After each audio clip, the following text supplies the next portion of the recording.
La visión es el proceso mediante el cual percibimos imágenes a través de los ojos que captan y procesan la luz.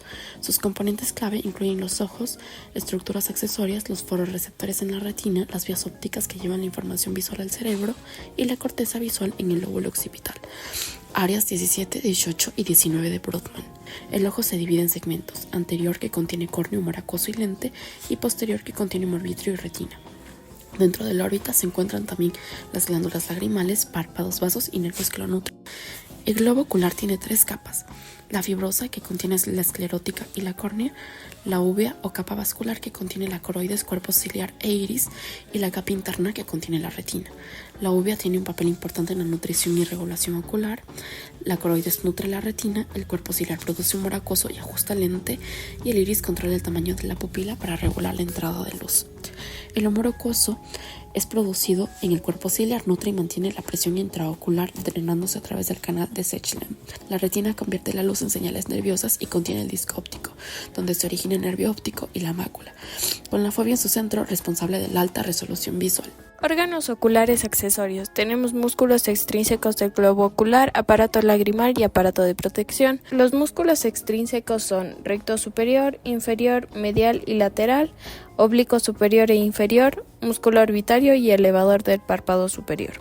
Tenemos que los músculos rectos se originan del anillo de Sinn o anillo tendinoso y que tienen la inervación del nervio oculomotor, excepto el recto lateral, que tiene la inervación del nervio abducens. Aparato lagrimal. Está conformado por la glándula lagrimal y las vías lagrimales. Su función es humidificar la córnea y la conjuntiva. La glándula lagrimal presenta 6 y 14 conductos excretorios. Está irrigada por la arteria y la vena lagrimal. El drenaje linfático termina en los nodos parotídeos. La inervación proviene del nervio lagrimal y su inervación secretoria proviene del ramo orbitario del maxilar. Las vías lagrimales descienden en dirección inferior y terminan en el lago lagrimal. Nervio óptico, formado por el conjunto de axones de las células ganglionares de la retina.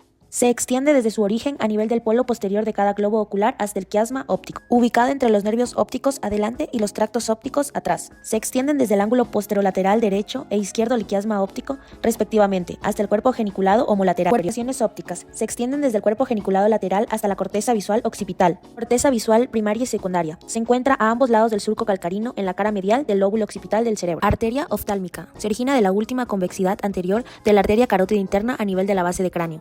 Arteria central de la retina. Se origina lateral al nervio óptico, se dirige hacia el nervio óptico al que penetra desde abajo. Arteria lagrimal. Se origina de la arteria oftálmica por fuera del nervio óptico. Arterias ciliares cortas posteriores. Se originan del segmento de la arteria oftálmica que está por encima del nervio óptico. Arterias ciliares largas posteriores. Irrigan el cuerpo ciliar y terminan al nivel del círculo arterial mayor del iris al que ayudan a conformar. Arteria etmoidal anterior. Se dirige hacia el foramen etmoidal anterior. Arteria etmoidal posterior. Por debajo del músculo oblicuo superior, donde pasa por el foramen etmoidal posterior junto al nervio etmoidal posterior. Venas oftálmicas. Vena oftálmica superior. Se origina en dirección superior y medial al globo ocular y por debajo del techo de la órbita.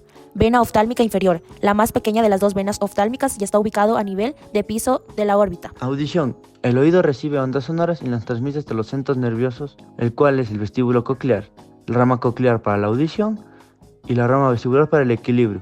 Se divide en oído externo, medio e interno. Oído externo, conformado por pabellón auricular, conducto auditivo externo y membrana timpánica. Pabellón auricular, ubicado a ambos lados de la cabeza, entre apófisis mastoides y articulación temporomandibular, irrigadas por la arteria temporal superficial, ramas de la arteria auricular posterior. Drenaje venoso, por la vena temporal superficial y venas yugulares externas o mastoideas. Drenaje linfático, drenan hacia nodos mastoideos y parotideos. Inervación motora, la del nervio facial, y la inervación sensitiva es dada por el nervio auriculotemporal, conducto auditivo externo. Tiene una porción ósea formada por la porción timpánica del hueso temporal y una cartilaginosa formada por cartílago del conducto auditivo. Va desde el orificio externo hasta la membrana timpánica. Vascularización e inervación, irrigado por las ramas de la arteria temporal superficial, auricular posterior y arteria timpánica. Drenaje venoso, va por las venas maxilares y yugular externa. Drenaje linfático, ganglios linfáticos parotídeos y cervicales profundos. Inervación sensitiva, va por el nervio auriculotemporal y por el nervio vago y facial. Membrana timpánica, membrana delgada y transparente circular, está al final del conducto auditivo externo. Tiene una cara lateral medial y dos porciones, una flácida y otra trenza. La porción flácida es la más pequeña y delgada y está encima de los pliegues anterior y posterior del martillo y por debajo está la porción tensa, que es la porción más grande. Oído y medio. En su interior se encuentran los huesillos del oído y los músculos del oído medio. Los huesillos del oído incluyen el martillo, el yunque y el estribo. Forman una cadena que transmite el sonido desde la membrana timpánica hasta el oído interno. El martillo, que es el más externo, se articula con el yunque, que a su vez se conecta con el estribo. Estas articulaciones están reforzadas por ligamentos y dos músculos principales, que son el tensor del timpánico y el músculo del estribo. La mucosa del oído medio está bien vascularizada y presenta pliegues que dividen pequeñas cavidades, mientras que la trompa auditiva conecta el oído medio con la nasofaringe, ayudando a equilibrar la presión. El oído interno, ubicado en el hueso temporal, contiene el laberinto óseo y el laberinto membranoso.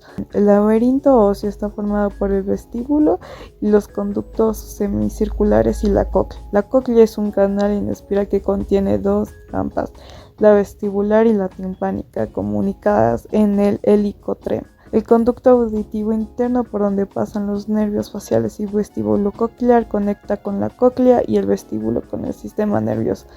Dentro del laberinto membranoso, el utrículo y el sáculo y los conductos semicirculares alojan receptores sensoriales que responden a movimientos y sonidos. La vía olfatoria inicia en las células olfatorias situadas en la mancha olfatoria, en el techo de la cavidad nasal. Estas células forman el nervio olfatorio, que atraviesa la lámina cribosa del etmoides y llega al bulbo olfatorio, donde hace sinapsis con células mitrales. La vía gustativa inicia en los botones gustativos de la lengua, el paladar y la epiglotis. Los 2/3 anteriores de la lengua envían señales a través de los nervios lingual, cuerda del tímpano, facial e intermedio. El tercio posterior se conecta a través del nervio glosofaringeo y la raíz de la lengua y la epiglotis por el nervio vago. Desde el núcleo solitario, las señales ascienden al tálamo y terminan en el área gustativa de la corteza.